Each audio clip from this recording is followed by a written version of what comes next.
Bonjour tout le monde et bienvenue à ce 3e salon du livre du Roussillon. Faites comme moi, enfilez vos plus belles pantoufles et installez-vous confortablement pour cette belle activité. Évidemment, le salon du livre n'aurait pu être aussi bien tricoté sans le soutien de nos partenaires engagés. Donc, au nom du Conseil des maires de la MRC, je tiens à remercier sincèrement le ministère de la Culture, des Communications du Québec, la Caisse Desjardins de la Prairie, de l'Ouest de la Montérégie, des Moissons et de Roussillon, ainsi que de Châteauguay, les librairies Boyer, Gravité Média et Sema Média. Sur ce, je vous souhaite une très belle activité.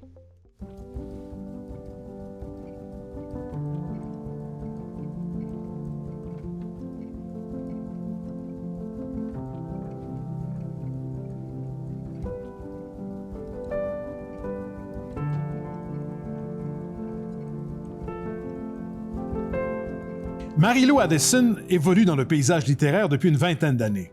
Elle parcourt les salons du livre pour y rencontrer ses lecteurs dès qu'elle en a l'occasion.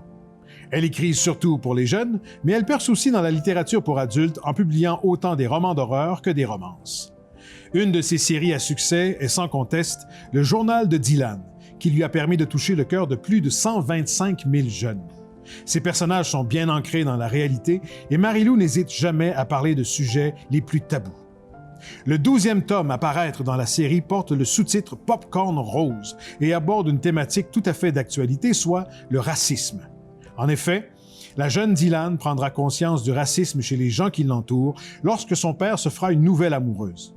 La jeune fille s'interrogera sur la question, elle aura un regard aiguisé sur les commentaires de ses amis et de sa propre famille, tout cela alors qu'elle-même se pose des questions sur son avenir et sur la fin de son secondaire qui arrive à grands pas.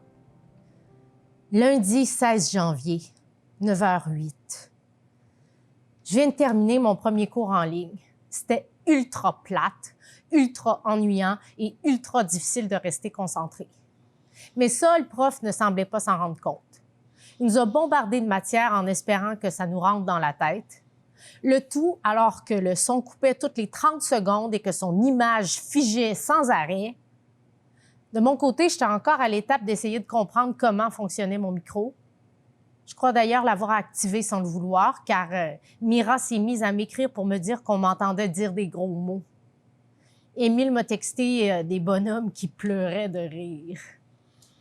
Sauf que j'avais pas la tête à rire, j'étais carrément passée en mode panique. Finalement, sans trop savoir comment, j'ai tout débranché et je suis sortie de la rencontre. J'ai bien failli abandonner le projet, mais Sébastien, qui passait dans le couloir pour aller aux toilettes, s'est arrêté pour me filer un coup de main.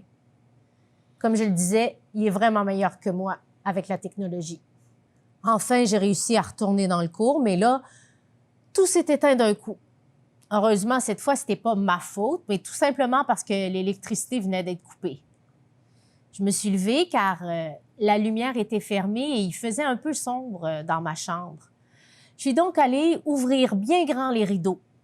Devant ma fenêtre, un camion d'hydro était posté et réparait je sais pas trop quoi. Vraiment une belle journée. Ça a repris une dizaine de minutes plus tard, me permettant ainsi de terminer mon cours. J'ai raté à peu près tout ce qui devait être important. Mais qu'est-ce que je peux y faire, hein? Rien pantoute.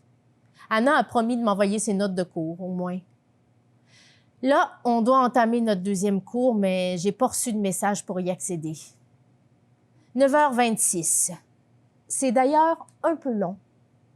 9h28. Peut-être que je suis pas branchée à la bonne place. 9h37. C'était sur Teams et non sur Zoom, mais moi, je suis pas allée voir mes notifications sur cette application car je la connais pas encore très bien. C'est donc compliqué. Je suis en retard de 30 minutes. Vite, j'essaie de me connecter. 9h40, ça marche évidemment pas. 9h42, ça charge. 9h44, oh non, l'ordi a décidé de faire maintenant, sans ma permission, une mise à jour. Mais de que c'est? 9h52, ça roule encore. 9h54, encore. 10h06, ah, je vais devenir folle! 10h07, oh, enfin! 10h08, mais 10h09, Mais non! 10h10, le cours est déjà fini? Pas cool! 10h12, et je viens de recevoir un message d'absence non motivé. Génial! 10h15, c'est officiel, je déteste les cours en ligne. Ça devrait même pas exister.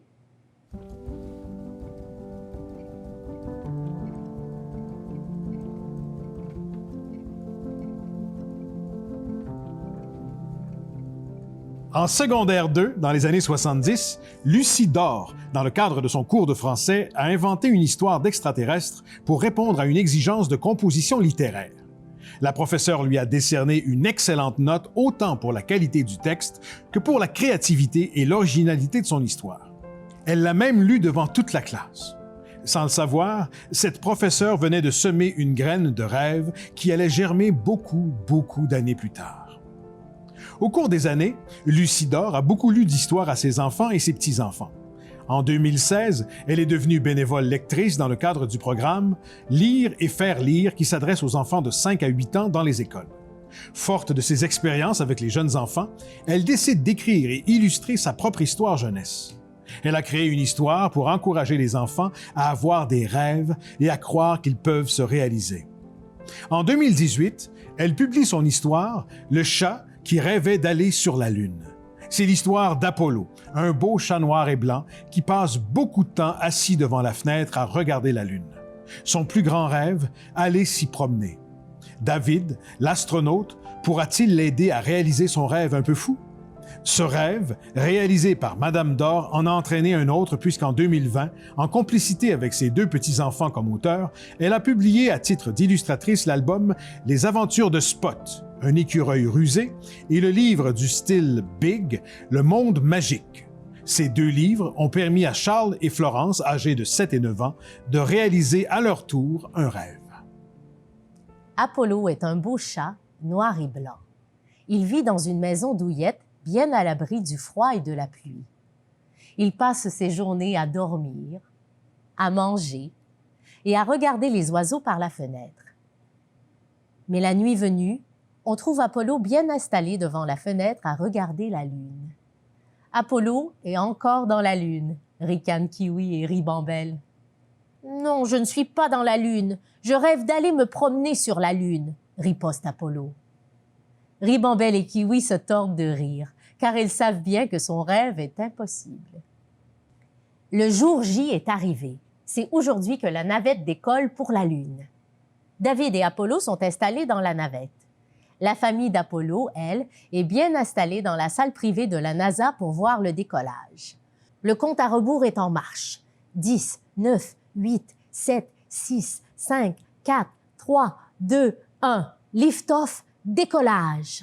La navette décolle et monte rapidement dans le ciel. Direction, la Lune. Jonathan explique aux enfants qu'Apollo sera sur la Lune dans 3 dodos. On pourra le voir à nouveau, mais à la télévision cette fois.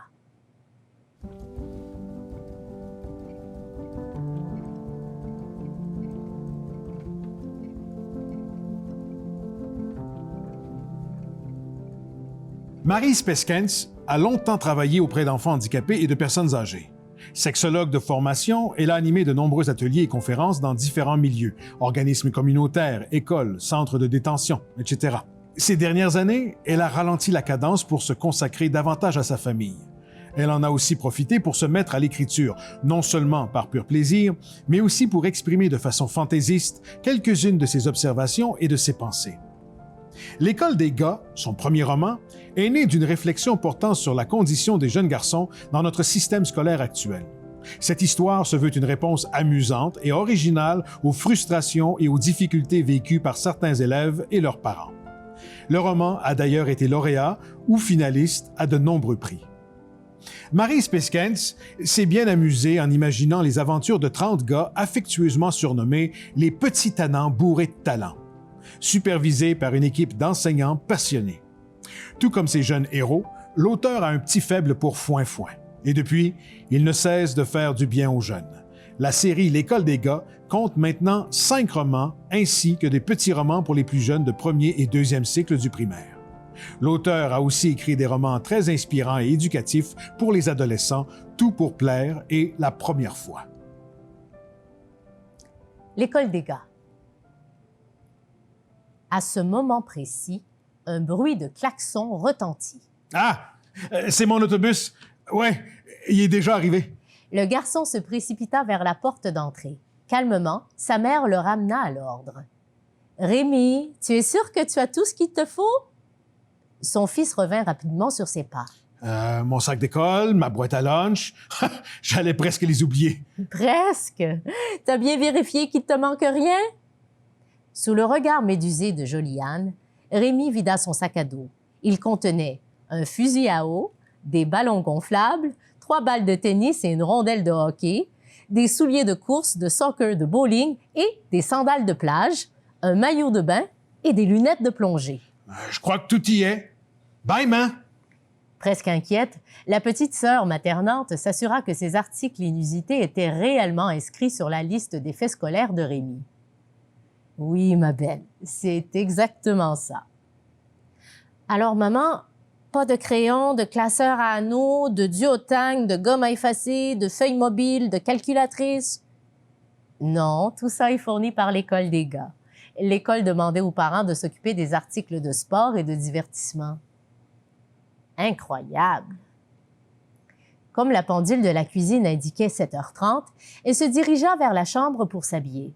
C'est alors qu'elle entendit hurler en chœur « Rémi! Rémi! Rémi! » Le chauffeur avait invité ses passagers à ouvrir leurs fenêtres afin d'avoir accès à la carrosserie, déjà bien cabossée par les tambourinements énergiques des écoliers excités d'accueillir les nouveaux passagers. Et fixée sur le toit du véhicule, une pancarte indiquait en grosses lettres « Bienvenue à bord ». Les jeunes scandaient toujours le nom du nouveau venu. « Rémi! Rémi! Rémi! » Devant cet accueil enthousiaste et plus que dynamique, Rémi grimpa les 4 marches de l'autobus d'un seul bond. Il prit quand même quelques secondes pour envoyer la main à sa mère et à sa sœur qui étaient sorties, intriguées par ce vacarme. Le sourire radieux de Rémi en disait long. « Crois-tu qu'il sera heureux à sa nouvelle école? »« Tu en doutes, maman? » Complices, elles pouffèrent de rire. Judith, émue devant l'expression rayonnante de Rémi, suivit l'autobus des yeux jusqu'à ce qu'il tourne le coin de la rue. Jamais elle n'avait vu son fils esquisser le moindre sourire derrière la fenêtre d'un autobus scolaire.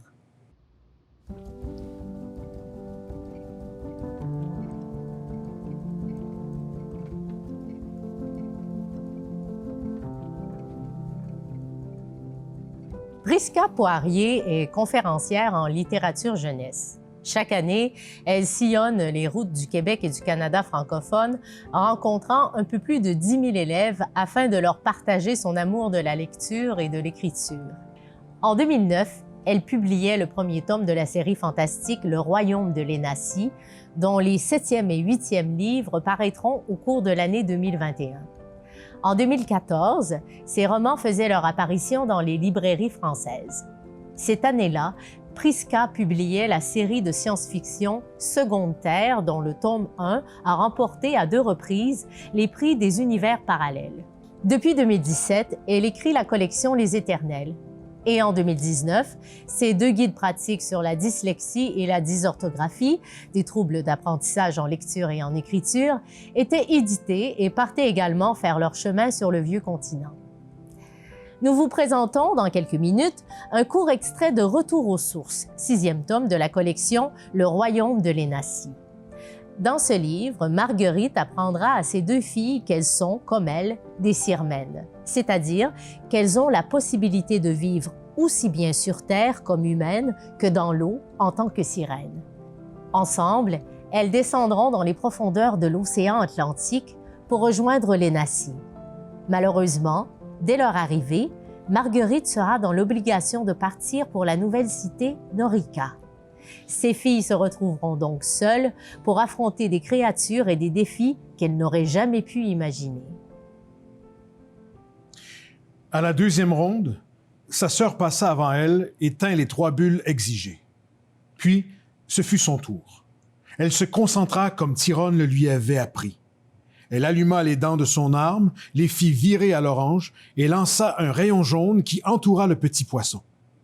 À ce moment, l'adolescente sentit que son attention s'affaiblissait.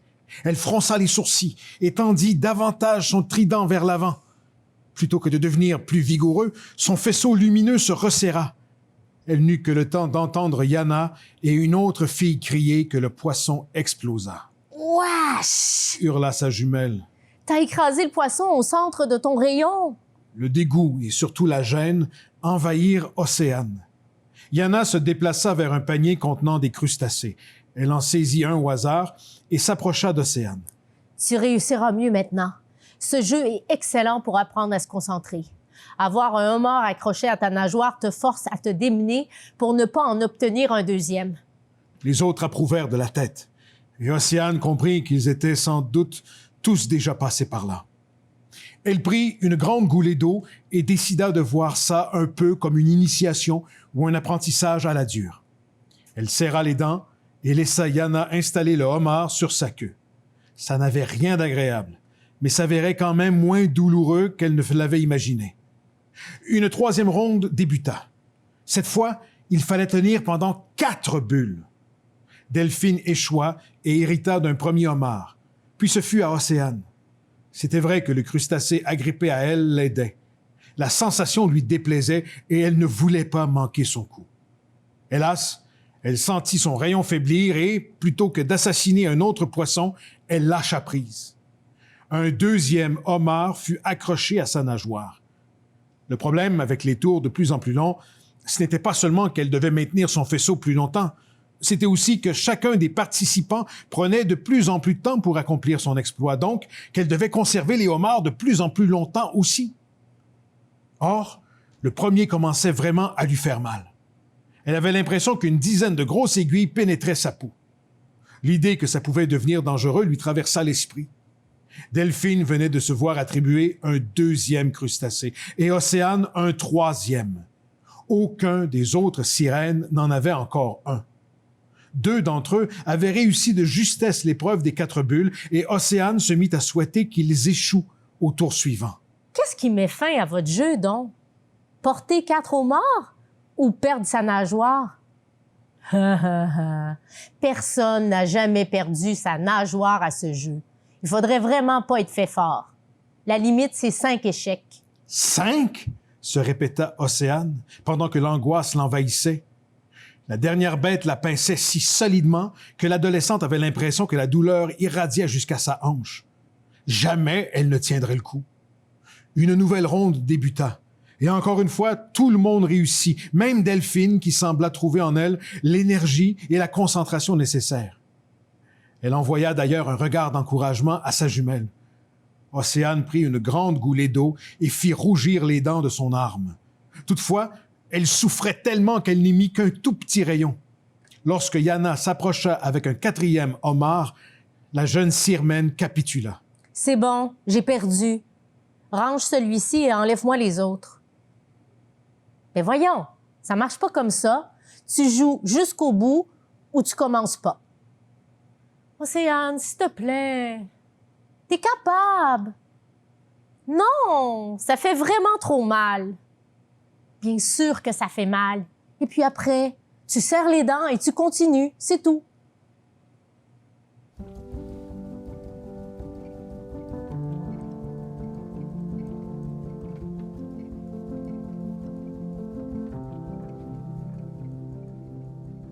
Maëlie Tran est une jeune fille de 12 ans qui partage sa passion pour l'écriture avec sa mère Annie Lambert.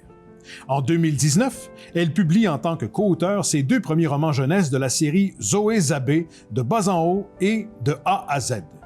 Aujourd'hui, la collection Mini Sumo des éditions de Mortagne compte maintenant 2 autres aventures de Zoé Zabé coécrites par Maëlie, L'ABC du sorcier et Trésor en vue. Celui-ci ayant été sélectionné dans l'édition de novembre 2020 de Communication Jeunesse. Trésor en vue est une aventure dans laquelle Zoé Zabé et ses amis prennent des airs de pirates pour déchiffrer énigmes, acrostiches et rébus. Indices précieux qui les guideront sans aucun doute au trésor du Grand Croco. Parce que depuis que l'épave d'un navire pirate a été retrouvée dans le fleuve Saint-Laurent, Zoé est convaincue qu'un trésor est caché tout près, d'autant plus que le remplaçant de Madame Stéphanie, Monsieur Rocco, ressemble étrangement à un pirate. À la minute où mon ami s'est arrêté pile devant moi pour reprendre son souffle, je lui ai tendu mon bout de papier. « Qui est-ce, Zoé? » me demande-t-il après avoir lu l'article du journal. « Voyons, Olivier, James Croco, tout le monde le connaît. » Tout le monde sauf moi, on dirait.